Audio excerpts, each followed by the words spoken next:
D'être accro pour moi au médiéval, aux grandeurs nature, c'est parce que c'est toujours là. Je pense que c'est rendu aussi important que d'aller faire pipi le matin que de me brosser les dents.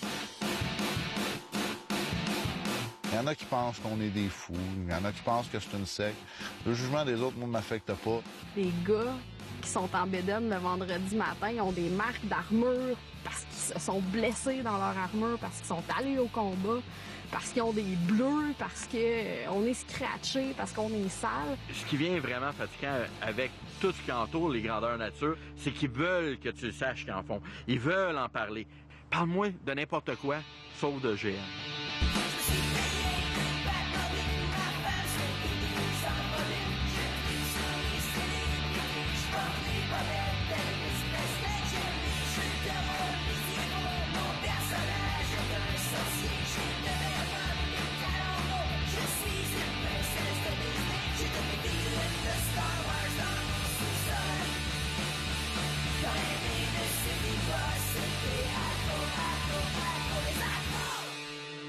Tu l'amènes où, ma fille kidnappée? Si jamais ta mets à terre, là, surveille-la comme faut, juste pour être sûr qu'elle bouffe pas des roches. Un grandeur nature, ça pourrait être du théâtre interactif. Je pense que c'est la meilleure description. Chacun joue un personnage sans avoir de texte. C'est vraiment une immersion complète dans le monde médiéval parce que tu vas le vivre, tu vas voir du monde qui vit des personnages comme à l'époque, tu manges comme à l'époque, tu dors comme à l'époque, s'il fait froid, tu vis avec, puis il faut que tu t'adaptes. On veut vraiment retourner comme dans une époque donnée puis de le vivre à 100%. Mon nom est Mathieu Bergeron, je suis maître chien pour le Service correctionnel du Canada et je suis un passionné des grandeurs nature. C'est tellement libérateur parce que c'est un congé pour sa vie. Il n'y a plus rien qui existe de la vie. Là. Le compte d'hydro qui est à payer, l'appel qui est à retourner, ça n'existe pas pendant qu'on est dans un GN. Je m'appelle Marie-Ève et je suis accro aux activités médiévales.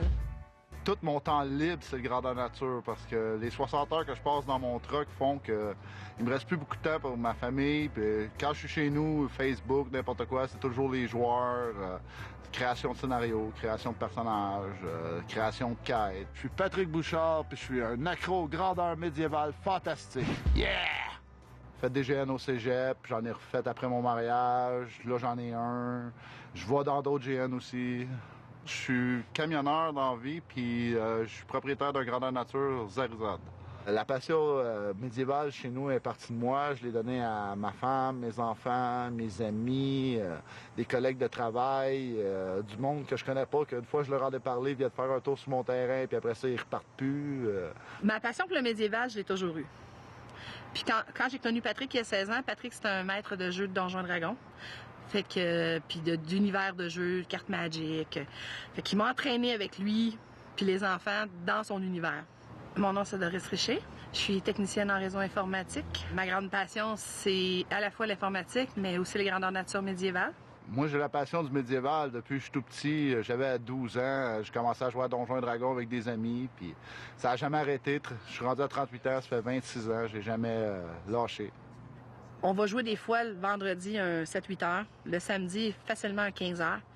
Puis si on est encore en forme, on va rejoindre un autre 7-8 heures le dimanche. Puis si c'est congé lundi, c'est sûr qu'on recommence lundi. Ça peut être une fin de semaine complète. Quand on démarre sur une game, on arrête parce que Patrick il est épuisé, parce que là, il va pogner une migraine solide à force de nous faire jouer, mais sinon on l'amènera à l'épuisement. Là. On aime ça.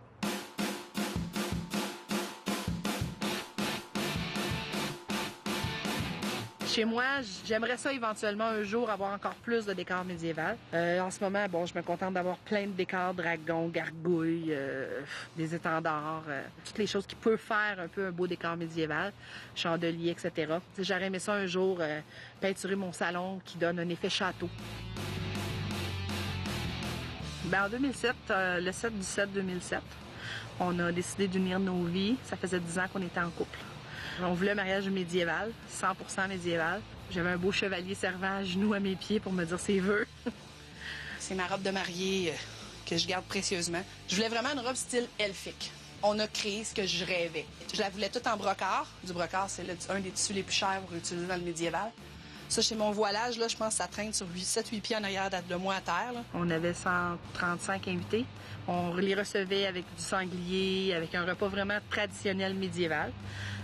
On payait toutes. Les invités, ça leur coûtait rien, sauf qu'ils devaient absolument être en tenue médiévale. J'avais prévu des poches de jute pour ceux qui oseraient arriver en civil. Mais il n'y en a pas un qui s'est essayé. Et les années ont fait que je suis rendu propriétaire de Grandeur Nature. On était joueurs pendant longtemps, mais maintenant, depuis 4 ans, Zarizad, c'est notre bébé.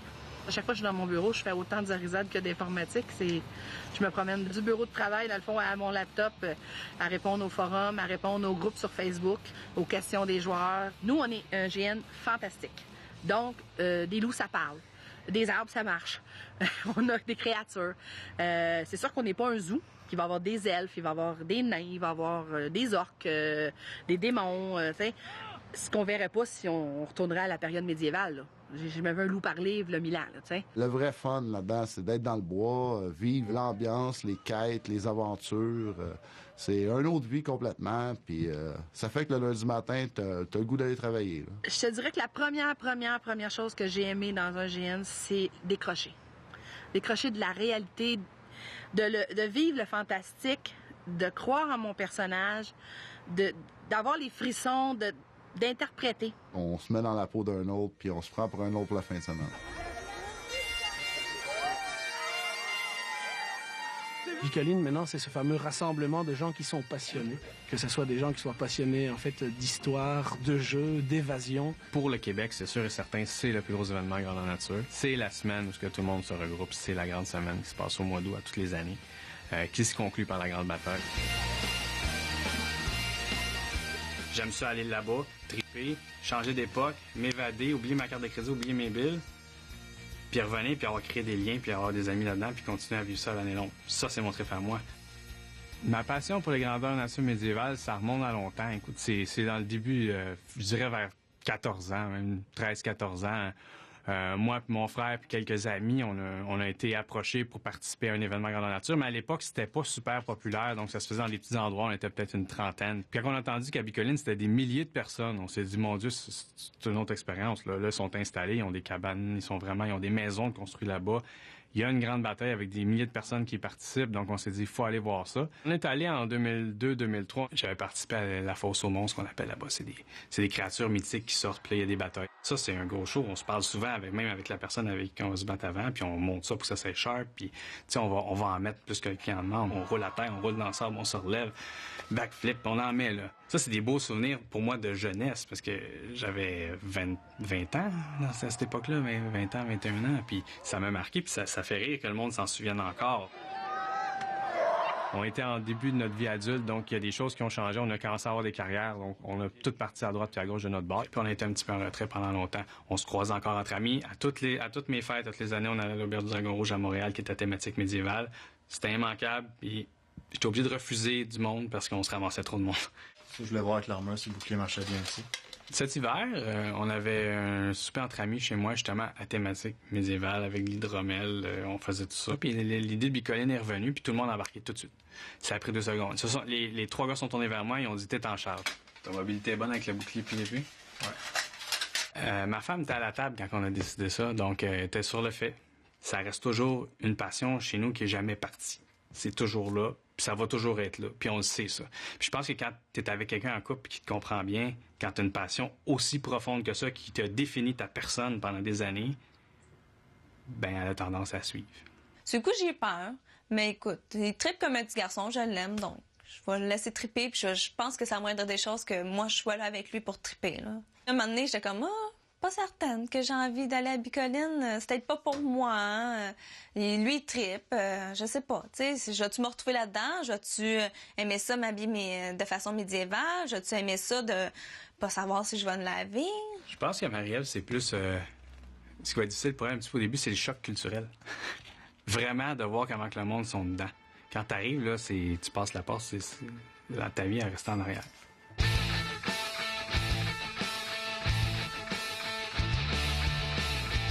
Depuis que j'ai commencé, il n'y a pas une année où est-ce que j'ai pas fait aucune activité médiévale, où j'ai pas fait aucun GN, où j'ai pas fait aucune activité d'immersion, et ce, malgré que j'ai eu 5 grossesses, que j'ai allaité mes 5 enfants. J'ai tiré du lait là-bas, je suis allée, j'ai fait de la bouffe en bédaine, 7 mois de grossesse, dans les chaudrons. En fait, j'ai toujours été intéressée par l'histoire, par ce qui se passait anciennement.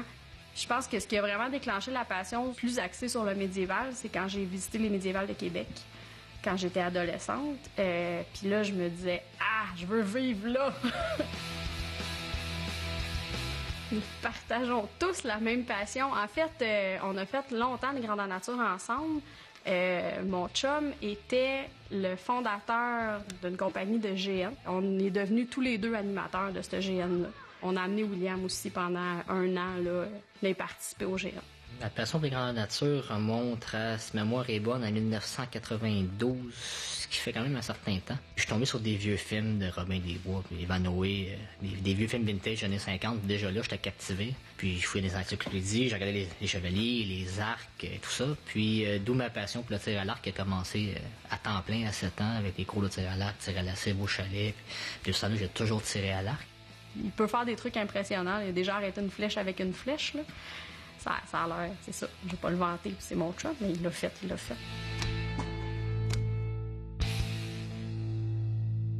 sais que les autres ont l'air de trouver que je suis donc accro.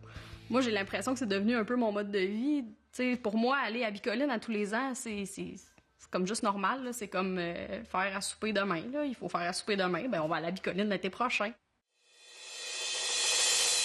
Les accros!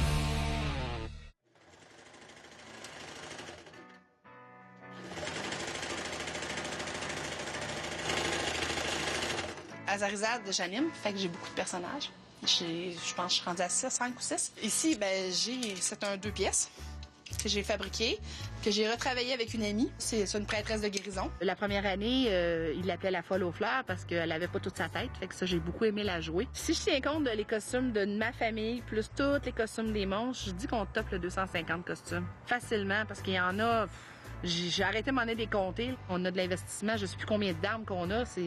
La dernière fois, on a fait un décompte, je pense qu'on dépassait le 60 armes. On parle d'environ 150 $ minimum de l'arme. C'est facilement 300 $ de maquillage par saison. Parce que là, je compte pas le maquillage spécial des costumes à Patrick. On est tout proche du 20 000 $ en 4 ans. Je pense que si on serait plus riche, on en aurait encore plus investi.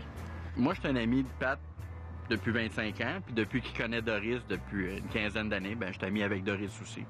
Mon nom est Yannick de Bellefeuille et je ne suis pas un accro aux grandeurs nature. Tout ce qu'on a comme discussion avec Pat dans les dernières années finit par le GN parce que tu y apportes des idées. Tu te rappelles-tu quand on avait fait ça? Ah oui, j'ai une idée! Là, il part. Qu'est-ce que j'ai fait? Qu'est-ce que j'ai dit? Pourquoi il est fâché? Il est pas fâché, il est descendu dans le bureau, il est allé prendre des notes, il est allé checker quelque chose pour un futur scénario. Une étape dans l'organisation d'un grandeur nature importante, c'est l'écriture du scénario. Patrick, lui, s'occupe avec Kevin d'écrire les scénarios, les quests. Ah, c'est là qu'on part, le syndrome de la poule mouillée. Ouais, c'est ça. Ouais, comme les ça. miliciens poules mouillées. Bon, ils arrivent, ils viennent pour se battre, puis ils se poussent en courant vers l'auberge. Ça va être trop dans le bon. OK, c'est bon. La plupart du temps, on a notre ligne conductrice pour l'année, puis on joue autour. Comme cette année, notre ligne conductrice, il y a des joueurs qui ont ouvert une porte vers les enfers puis qui ont oublié de la refermer.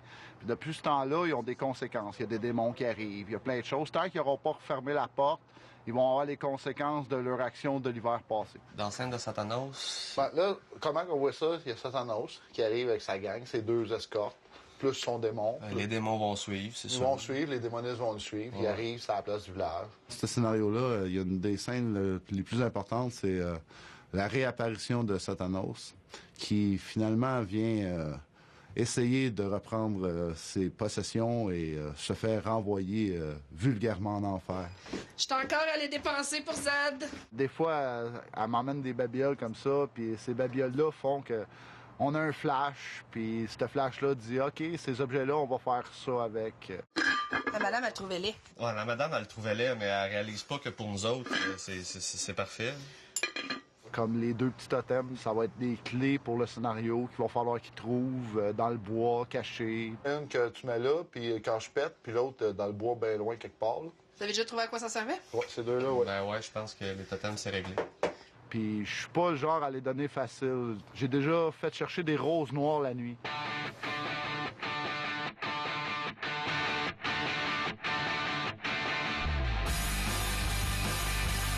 À Bicoline, le monde se regroupe surtout en guilde ou en clan parce qu'ils se reconnaissent dans un groupe. Autant au niveau des valeurs, de ce qu'ils font, des positions qu'ils prennent au niveau politique, les décisions qui sont prises avec la bataille, tout ça. Nous autres, on est une nouvelle guilde cette année, on retourne à Bicoline, puis notre thématique, le nom de la guilde, c'est Ragnarok.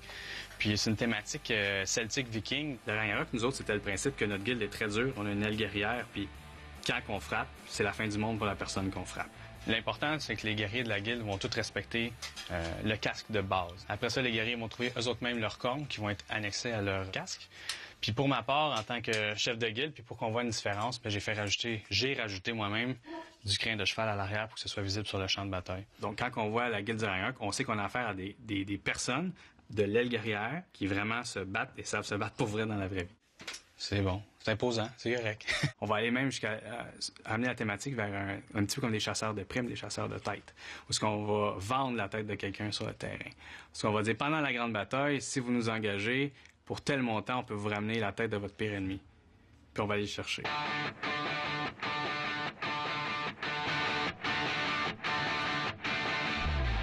Je pense qu'être accro médiéval, ça peut avoir comme un effet qu'on veut se rendre jusqu'à avoir tout sur mesure puis créer par soi-même. La jupe est-tu prête? Ouais. Chez Ardouin, j'ai fait faire une jupe de guerre qu'on appelle. C'est une jupe en cuir, finalement, avec des lattes de cuir. Ah, c'est super, ça. Exactement ce que je t'avais demandé. Pour moi, la personnalisation de mon équipement, c'est ce qui va amener, encore une fois, la différence. Plus j'ajoute de la lourdeur, plus que je vais absorber de dommages en combat là-bas. Sur moi, il y a 35 livres d'armure. Il n'y a rien qui est faux. C'est du vrai métal. C'est du vrai cuir, c'est du vrai équipement. Pour mon retour après 10 ans, je calcule mes investissements d'environ 5 000 $ pour ma première année. Pour Bicoline, comment ça fonctionne, c'est qu'il y a 3 grades d'armure. Les légères, les mi-lourds puis les lourdes. Les lourdes, ça veut dire c'est le métal plein qui compte pour 4 points, ça veut dire au niveau des règlements. Un coup de main égale à 1 point de dommage. J'en ai 4 avec l'armure plus mon corps qui envoie. Donc à 5 coups d'épée au centre, je suis mort. C'est fini. Mais il n'y a pas personne qui est obligé d'investir autant que ça. C'est moi qui aime avoir exactement ce que je veux pour le vivre à 100%. Pour moi, c'est mes grosses vacances de l'année. C'est là-dedans que je mets beaucoup de temps. Puis que c'est toujours comme ça. Tu commences quelque chose, tu dis, oups, je pourrais rajouter une petite affaire de plus, je pourrais rajouter une affaire de plus. Puis tu avances, puis dans ta passion, ça t'avance. Il y en a qui vont s'acheter plusieurs véhicules, ils vont modifier des autos. Moi, c'est ça. Pour cette année, c'est vraiment ce que je visais. Puis l'année prochaine, on va continuer à mettre des améliorations, puis ça risque de continuer comme ça pour les prochaines années aussi. Mon personnage est Thorsten, fils de Zulf, chef du Ragnarok. Moi, j'ai un nom, mais je ne vois pas avec un personnage pas assez bonne. Je suis pas théâtrale, je suis pas quelqu'un qui a de la facilité à m'intégrer, mettons, dans la peau d'un personnage. Donc, pour l'instant, je vois pas m'intégrer pour cette année en jeu de rôle. Je vais garder une petite gêne, je pense. Ben là, je suis dans les derniers préparatifs, fait que je suis en train de faire une décoration qui va aller sur un costume. Une semaine à Bicoline, c'est vraiment une semaine où on décroche de la vie complètement. Il y en a qui vont être très, très axés dans le jeu, qui vont vraiment connaître les rouages, qui vont jouer très, très roleplay toute la semaine. Puis il y a d'autres mondes qui vont y aller, puis pour qui ça va être une semaine un peu de camping médiéval, dans un sens. Chérie, tu peux-tu amener Maïs, s'il te plaît? Ma guilde, la Compagnie des Arrachés, côté vestimentaire, ben on est un peu trash, un peu steampunk, puis on a plein de gris-gris sur nous autres. Fait que c'est vraiment comme plein de petits morceaux recousus ensemble. Il y a du déchirage, il y a des trous, il y a de tout, mais c'est l'ensemble qui finit par faire le costume, dans le fond. Avec la palette, pas que tu l'aies en face, parce que tu voudras pas le garder, hein? Ouais, je sais que tu voudras pas le garder comme ça, mais gars, si on fait comme ça, là, tu vas-tu vouloir le garder?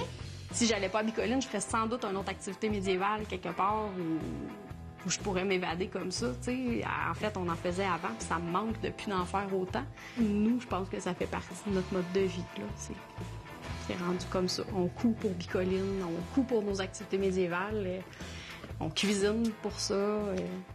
Là, je suis en train de préparer le genre de petit garde-manger que je fais à tous les ans. Fait que j'amène des mangues séchées, j'amène des noix, j'amène du riz, du couscous, de la farine, du sucre. Je mets tout ça dans des pots maçons, je mets un beau petit truc par-dessus pour que ça soit plus décorum et plus joli. On veut pas voir les marques, on veut pas voir les emballages de plastique, on veut pas entendre ça, là. C'est plat. On veut vraiment se plonger dans un univers, fait que tant qu'à faire, ben on y va jusqu'au bout, là. La façon dont on fonctionne pour les repas, dans la Compagnie des Arrachés, ce qu'on fait, c'est qu'on se met en commun, on fait une pige des repas, puis on s'organise pour que chaque personne ait un déjeuner, un souper, ou chaque couple ait un déjeuner, un souper dans la semaine. Ce qui est dur peut-être à comprendre, c'est justement l'investissement de temps et Des fois, on est débordé, là. Par exemple, quand je faisais des grandeurs nature puis qu'il fallait que je fasse l'épicerie, le service à la clientèle, que je faisais la bouffe, qu'il fallait que je trouve du monde pour garder les enfants, pour garder le chien, que je pack la vanne, que... Puis là, j'étais débordée, là, j'en avais par-dessus la tête, là. Puis là, mais Marie, pourquoi tu fais ça? Ben, parce que j'ai un géant en fin de semaine. Oui, mais ça te paye pas. Ben, non. Mais j'aime ça. Il y en a qui pensent qu'on est des fous. Il y en a qui pensent que c'est une secte. Le jugement des autres ne m'affecte pas. J'essaie de convaincre mon frère. Peut-être qu'un jour, je vais réussir à l'amener. Dernièrement, j'ai senti un peu d'ouverture, mais avant, c'était comme une gang de malades. Là. Pas de temps à perdre avec ça. Là. Mon père se plaît à dire qu'on fait des grandeurs immatures. Parce que j'imagine qu'il comprend pas tout ce qu'on fait là-bas. Qu'est-ce qu'ils vont faire, les grands-enfants, avec des cartes puis des épées en mousse à se taper dessus dans le bois? Tu sais, moi aussi, je suis capable d'avoir ce regard-là, finalement, puis me dire « c'est bien bizarre ». Moi, je me dis que non, on fuit pas. T'sais, oui, le temps d'un week-end, mais ça fait du bien de décrocher de la réalité. T'sais, les problèmes vont être encore là dimanche. Hein? Puis quand on finit, la vie, elle revient, puis dans l'état que j'ai laissé ma maison, je vais la retrouver dans le même état dimanche, mais je reviens. Sauf que ça m'a juste fait du bien. Les accros!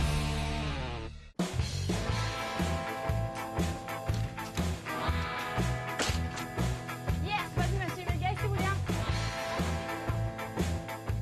Le gros rush de préparation pour partir à Bico, c'est déjà tout rapatrier le stock.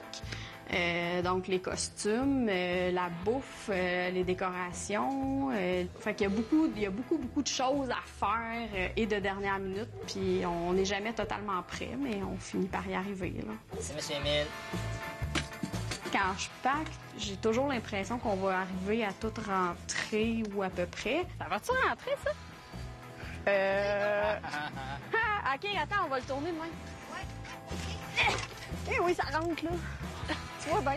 Grosso modo, quand on arrive là-bas, on est vraiment porté par une ambiance, peu importe notre niveau d'implication dans le jeu, parce que tout le monde est en train de vivre un même trip en même temps. Êtes-vous prêtes pour aller à Bico, les gars? Oui! Yay! Ben oui, et la fille, là.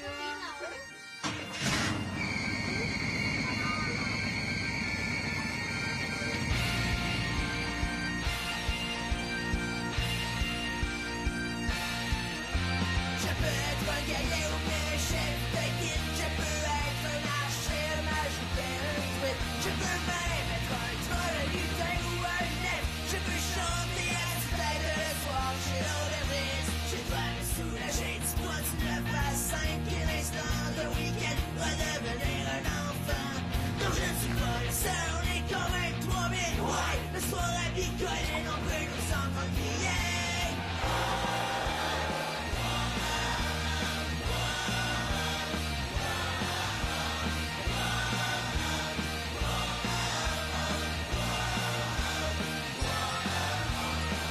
Un rebelle, que l'on soit loyaliste, que l'on soit Ragnarok ou bien un arraché, il y a quelque chose, un effort qui subsiste du monde moderne, nous sommes des évadés.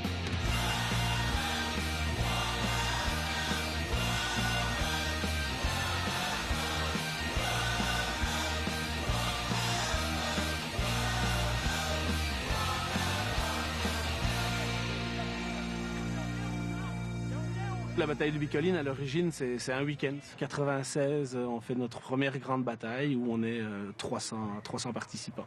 Là, cette édition-ci, on doit être pas loin de 2500 personnes. C'est une des plus grosses, en fait.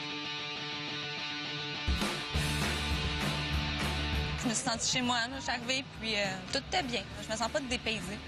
Je suis comme une petite fille à Walt Disney.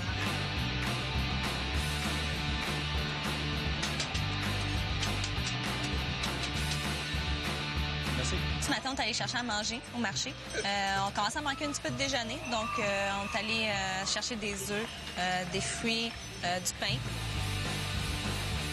Marie-Ève, elle s'est adaptée super rapidement. Quand elle dit que pour elle, c'est comme si elle n'était pas dépaysée, c'est juste qu'elle s'est fondue rapidement dans le jeu. Elle a participé au jeu, puis qu'on sait qu'on va repartir sans se dire on aurait pu faire ça, on aurait dû faire ça, on a manqué ça.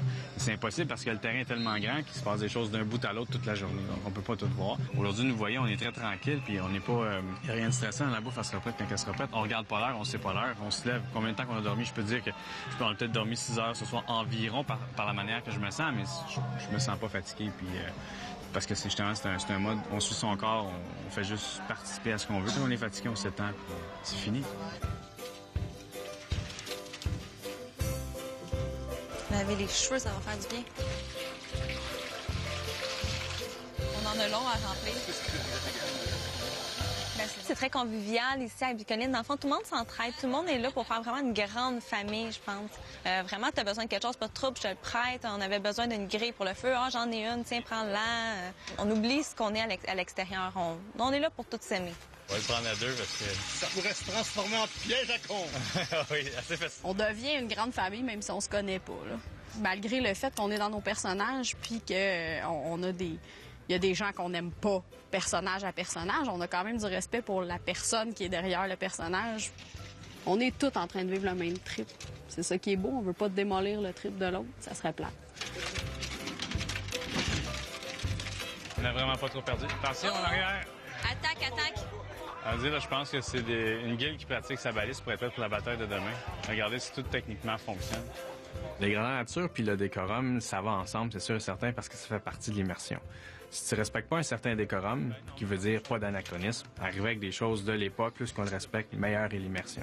Plus facile est de jouer un personnage à cette époque-là. Si je me promène puis que je parle avec quelqu'un puis il regarde sa montre, on s'entend qu'ils viennent de me couper ça. Tu sais, ça finit là. Ça vient de briser l'immersion complètement. Pour mes cheveux, j'ai trouvé comme solution, dans le fond, de m'installer sur le banc, de me canter la tête par l'arrière, puis juste de rincer comme ça avec la cruche que j'avais trouvée. Il n'y a rien de moderne. Il n'y a pas d'électricité. Il n'y a pas de chauffage. La nuit, on gèle des fois. Mais le lendemain, on se réveille, puis tout le monde est content de se dire, on a gelé cette nuit, puis coudonc, tu sais, on repart la journée. On aurait pu aller se laver, ou est-ce que le petit ruisseau... Pas question pour moi d'aller dans un ruisseau, là. C'est sûr qu'un avion qui passe dans le ciel, le monde n'a pas le choix de composer avec. On peut pas dire tasser l'avion de là, elle passe. Donc souvent, il y a du monde qui vont s'écrier « Dragon », puis ils vont se coucher au sol parce qu'il y a un avion, mais on va composer, c'est drôle. Il y a du monde de tous les milieux, de tous les âges, puis il y a du monde qui a investi beaucoup d'argent dans ça. Il y a du monde qui vont se construire des maisons, ils vont l'entretenir, puis ils vont y aller une fois par année pendant une semaine, là. Fait que c'est du monde qui sont dévoués, qui vont justement aller chercher même l'architecture de la maison. En quel matériel c'était fait? Qu'est-ce qui est autorisé? Ils poussent le décorum encore plus loin. La maison d'Albrecht à Bicoline, de base, elle a pris naissance dans ma cour, juste derrière. C'est quand même impressionnant, là. C'est impressionnant dans le sens que c'est une maison 2 étages, mais il y a des trucs beaucoup plus impressionnants à Bicoline que notre maison, là. C'est juste qu'elle attire peut-être un peu l'œil parce qu'elle a une porte ronde. C'est quand même pas très grand, mais juste assez pour coucher 7, des fois 8. Mais il ne faudrait pas être plus, par contre. Notre maison n'est pas vraiment petite parce qu'on ne reste pas vraiment dedans. On est plus dehors que d'autres choses. On a contribué toute la famille à bâtir la maison, à l'amener là-bas. C'est toutes ces petites choses-là ensemble qui font qu'on en mange. Chez les Arrachés, ce qui est le fun, c'est qu'on travaille tous ensemble de concert sur les projets, les idées, notre façon de penser, ou même pour la cuisine, ce qui est un concept intéressant aussi. Chacun amène une partie de nourriture pour nourrir le groupe au complet. Ce qui fait qu'on fait de la bouffe pour à peu près entre 20 et 25 personnes. Là, c'est des pousses de lentilles françaises. En fait, il était en lentilles, puis on les a fait germer au courant de la semaine. Fait que, habituellement, on a toujours pas mal de bouffe. On a toujours peur d'en manquer, puis on en a toujours pour 14 armées qui viennent souper aussi. Les soupers, les déjeuners, en fait, il y a quelqu'un qui est en charge de le préparer. Puis après, les gens viennent manger. On n'a pas d'horaire fixe. On sert le souper, puis habituellement, tout le monde arrive. J'imagine que ça sent la bouffe ou bien les ventes gargouilles. Fait que les gens arrivent, puis mangent. On met ça en plein milieu de la table. Tout le monde se sert, puis c'est super convivial. C'est ça qui est merveilleux avec les Arrachés, c'est qu'on mange incroyablement bien. Il y a des gens qui veulent venir manger avec nous, qui nous disent « Je peux-tu aller faire votre vaisselle? Je vais venir manger avec vous autres. » C'est cool.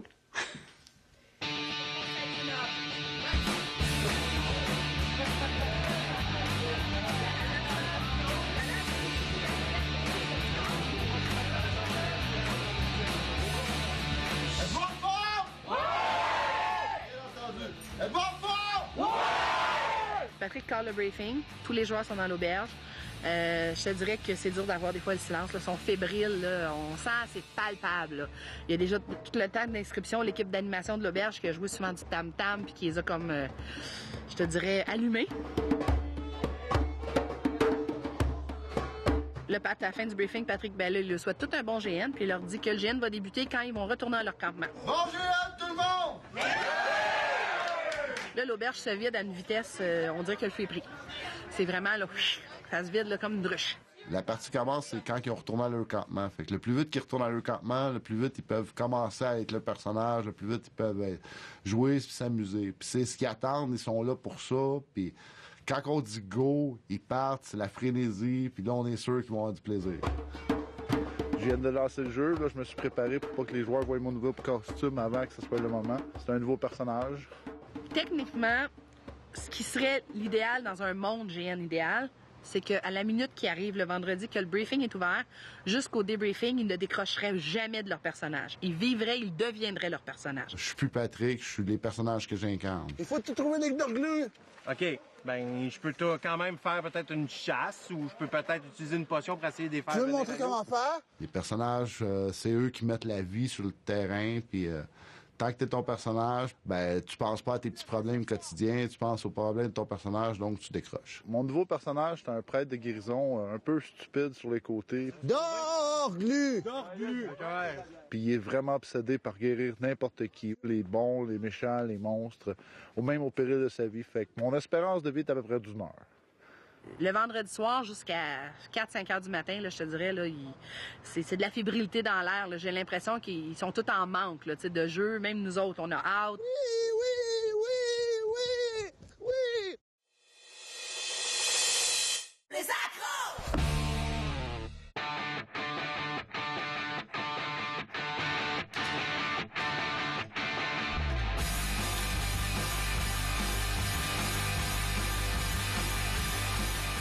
Quand on a créé Zarizade, les 3 premiers mois, on n'avait plus de vie. Parce que entre le travail, les enfants, l'entretien de la maison, on faisait que ça. On disait toujours qu'on était en mode Zarizade. Par contre, c'est des moments magiques qu'on n'oubliera jamais. Durant un week-end, moi, Doris et mes différents animateurs, on joue en moyenne de 4 à 6, des fois 8 personnages par fin de semaine.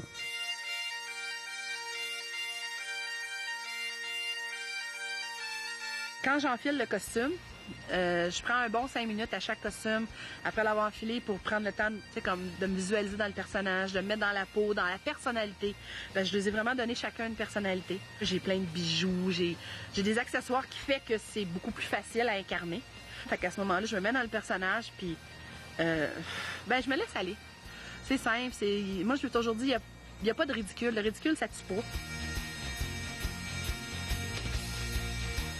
Moi et Doris, aux 4 heures, on change de costume parce qu'on change de personnage. Je suis Liane, la duchesse Liane Crowley, l'inquisitrice et la juge. Il y a un pouvoir magique qui semblerait pour passer à travers le cercle de Néosis. Néosis, donne-moi la puissance de ta vérité vraie. Tu me mens-tu? J'avais capturé un otage. On n'arrête pas. On a quelques petites périodes de sommeil, mais quand on arrive à les prendre.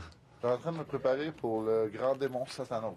Satanos, c'est un grand démon, c'est comme le prince des enfers. Il vient sur Terre à Kirel juste pour prendre plaisir de la vie, prendre un bon vin, une femme, n'importe quoi. Il est là pour le plaisir. Pour devenir Satanos, c'est 1h30 de préparation. C'est une prothèse qu'on colle en 4 morceaux. Après ça, c'est le maquillage, les verres de contact, l'armure, le costume. Je me suis déjà présenté en Satanos dans un dépanneur parce que je m'en allais dans un événement. Le jugement des autres m'affecte pas pour ça. Si tu vaux pas une risée, tu vaux pas ridicule, ben tu vaux pas grand-chose. Chris, il va me pogner, il va faire non, puis il va allumer mes lumières. Avant qu'une scène comme ça arrive, il y a toujours la petite réunion avec mon équipe d'animation. Je leur dis un peu sur quoi il faut que ça s'enligne, les statistiques de leur personnage, les sorts qu'ils peuvent utiliser, les habiletés qu'ils ont. Après ça, à quel moment il faut qu'ils interviennent. À ce moment-là, là, vous vous rapprochez tous de moi. Là. Pendant ce temps-là, on va coucher loin à terre, on va mettre du fake blood dans la face, puis après ça, moi, je disparais. Une fois que les autres sont setés, puis que moi je suis seté, ben on fait la scène, puis ça arrive pas, ça dépend des joueurs. On peut arriver, préparer une scène mémorable, puis que les joueurs, tournent le dos, ils s'en vont, ils fuient, on sait pas. C'est eux autres qui décident de la fin de la scène. Ouais, C'est maintenant l'heure de les faire payer. Mademoiselle, vous avez la chance de m'accompagner au combat. Debout! Allez-y, on y va. Et pas de quartier!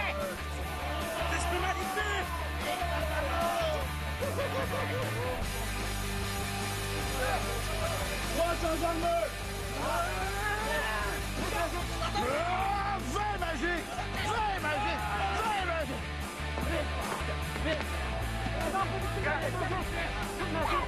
Ceux qui sont dans un rayon de 50 pieds, qui ont un alignement evil, vous mangez 10 points de dégâts. Miliane puis Charelle, ils glowent. Les sorts, les effets, que c'est ce qu'on appelle le côté fantastique.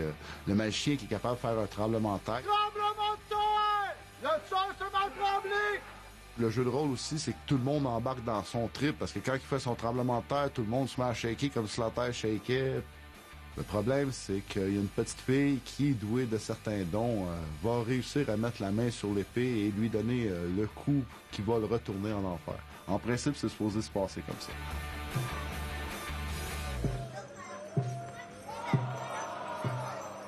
Dans un grandeur nature, le plaisir, c'est de courir après le trouble. À Bicoline, durant la semaine, on se prépare à la grande bataille en participant aux différentes joutes qui vont se faire justement dans la semaine. Je sais qu'il y a souvent des conflits organisés, il y a des choses qui vont se passer, il y a beaucoup de tractations, de négociations qui vont être faites aussi pour savoir justement de quel côté on va se placer. Il y a des gens qui vont essayer de recruter, il y a des électrons libres, des guildes qui savent pas encore nécessairement de quel côté ils vont se placer. Nous autres, on va juste prendre le côté le plus offrant, ça c'est sûr et certain. Fait que dépendamment de ce qu'ils vont se faire offrir d'un côté ou de l'autre, vont finir par se positionner. Puis ça va amener deux fronts à la bataille où, là, les deux fronts vont s'affronter. Nous, cette année, on n'est ni côté des loyalistes, ni celle des rebelles. Nous, on va être du côté des rebelles. Puis il y aura des gens qui vont se faire payer grassement, probablement par le sultan, pour se battre de son côté. Nous, on veut pas le sultan, on l'aime pas.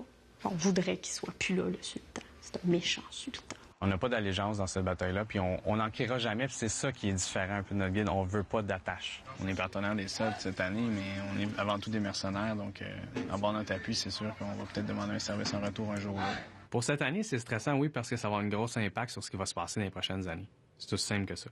Parce que c'est, comme je dis, Bicoline, c'est ce que tu vois, c'est ce que tu as. Si je dis je suis chasseur de tête, mais je suis pas capable de ramener une tête, je peux le dire, mais je reste que je suis pas un chasseur de tête. Je suis mieux de me trouver un autre travail.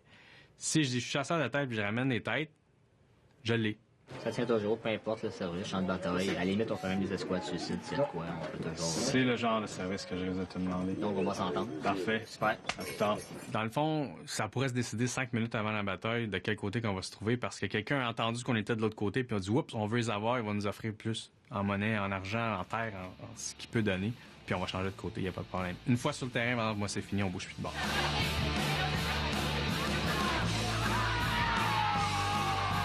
Les enfants ici, c'est un peu la Mecque pour eux. Ils ont du plaisir, même s'ils dorment pas, ils se couchent tard, ils ont froid. Moi, je trouve ma semaine à Bicoline géniale. J'ai pas hâte du tout de m'en aller. Je veux vraiment rester là. C'est Lilian! Non, moi, je suis pas Lilian, je suis William! Ah, non! Les enfants, c'est ça, c'est vraiment un endroit particulier pour eux, dans lequel ils aiment évoluer et vivre, parce que c'est ça. Il y en a pour les plus vieux, comme William, qui part, puis on leur voit pas de la journée. J'aime ça me battre avec mes amis ici. C'est vraiment comme ce qu'ils faisaient avant. Même les enfants, ils se battaient. Fait que moi, je me sens vraiment avant, là, comme si je venais de l'ancien temps. Je pense que ça écoule dans les veines. Hein. Il est rendu là. Demain, c'est la grande bataille, puis je suis sûre que ça va être l'équipe des Arrachés qui va gagner. Parce que nous, on est vraiment des durs, on n'est pas du genre à se laisser faire du tout. Les accros! La grande bataille est importante pour moi parce que j'adore justement la reconstitution historique. Puis ça, c'est le moment où vraiment, à 100%, j'oublie tout ce qui se passe dans ma vie. Parce que c'est tellement intense, c'est tellement réel. L'effort physique est intense, l'ambiance est intense. Ça fait longtemps, ça fait 1 an que tu attends ça. C'est là que tu testes ton équipement, tes affaires. Puis c'est là vraiment que moi, c'est mon moment culminant préféré.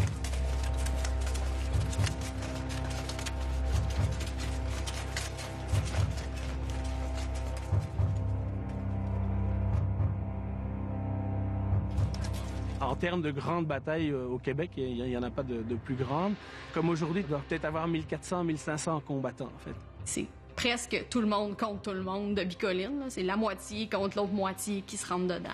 Ça fait en sorte que, ouais, ça peut être impressionnant, là. Des fois, le sol tremble quand tout le monde se met à courir en même temps, là. Puis nous, l'objectif d'ici 5 ans, c'est de pouvoir vivre des batailles avec 3000 participants sur le terrain.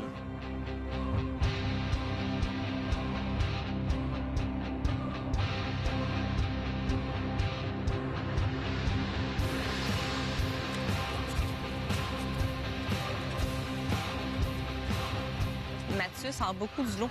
Il y a des grosses cornes, il y a beaucoup d'implications, il y a des armures lourdes en métal. Quand il a marché sur le chemin, ça a beaucoup impressionné les gens.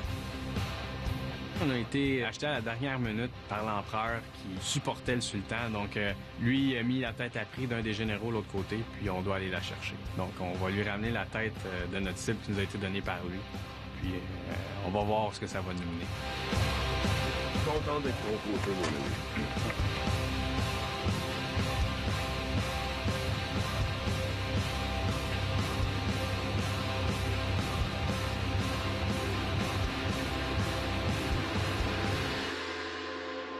C'est sûr qu'à certains moments, si tu as 800 personnes en armure lourde qui marchent à côté de toi, tu peux sentir le sol trembler, le sable qui lève, l'odeur de la bataille. C'est dur à décrire, mais ça a vraiment une odeur particulière. L'important, c'est d'aller chercher la tête qu'ils nous ont demandé. Puis ça augmente le niveau de stress de beaucoup parce qu'on peut se retrouver dans le milieu des troupes ennemies puis il faut aller chercher la personne puis il y a 18 personnes autour de lui. On sait jamais. Il faut regarder, analyser ce qui se passe sur le champ de bataille. C'est des milliers de personnes qui se déplacent en troupes. Donc, il faut regarder quand est-ce que l'ouverture doit se faire, aller rentrer le chercher.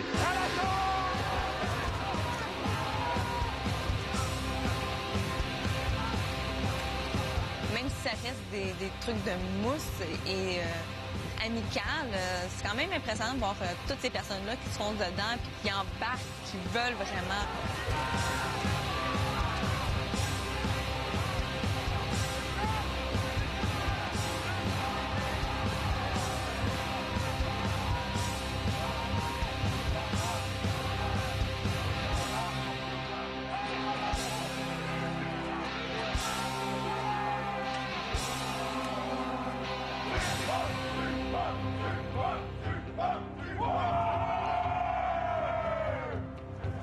On l'a eu. Et finalement, on a réussi à attraper notre homme. Il a été rapporté à l'empereur. Donc, on va avoir une bonne récompense pour sa carcasse. Ma mission est réussie à plusieurs reprises même. On l'a pris 4 fois. Il a ramené sur ses épaules jusqu'à l'empereur. Donc, j'ai perdu la vie pour l'avoir, mais on l'a eu. Après 4 reprises, on l'a lâché. Là. ça faisait plusieurs heures qu'il passait mort avec nous autres. Donc, on l'a laissé passer. On l'a eu. Puis on est vraiment satisfait. Ça a fait le tour, puis on est bien content du résultat.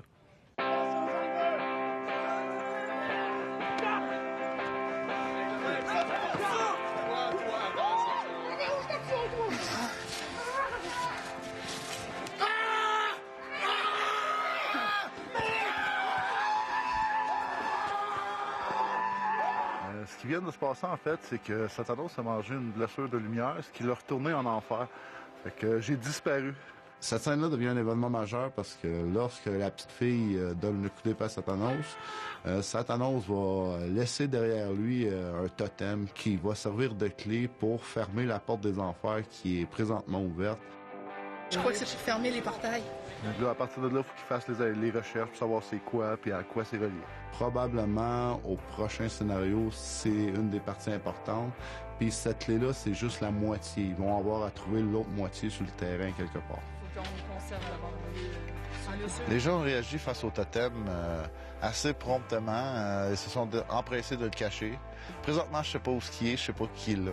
Quand je reviens d'un scénario où que les joueurs ont vraiment trippé, ben on se sent, moi et Patrick, gonflé comme un ballon. Là. On a envie de partir le suivant plus vite.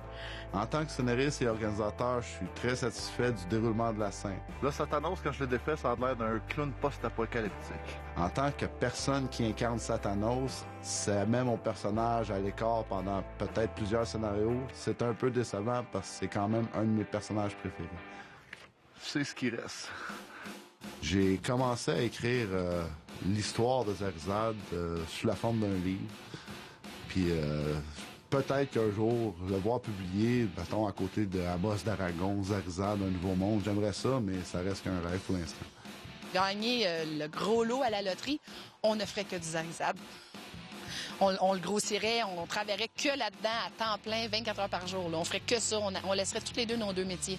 Après ma semaine ici, je dirais que je suis encore plus accro. Ça nous a donné beaucoup d'idées, donc on a juste envie de retourner, de revenir l'année prochaine avec ces choses-là qu'on veut implémenter, puis en rajouter un petit peu plus encore. C'est sûr que si Mathieu me dit l'année prochaine on en revient, comme qu'on a déjà parlé, oui, je vais sûrement revenir, pourquoi pas. L'année prochaine, je suis ici, à moins d'une catastrophe nucléaire, j'imagine, ou que même ma femme me cache quelque chose. Sinon, mais c'est sûr qu'on va être ici et plusieurs autres années, j'espère. C'est une passion qui va rester, sinon elle va se transformer. On a même des projets pour la cabane. On va améliorer ça, cette place-là. On retourne dans notre vie, après on se prépare toute l'année pour y retourner. Puis durant l'année, il y a plein de petits événements qui font que on perd jamais vraiment les liens. On est tout le temps en train de préparer le prochain événement. C'est ça que j'aime vraiment beaucoup de ça. Je suis vraiment une accro aux grandeurs nature médiévales fantastiques. Puis je pense que ça va être pour toujours.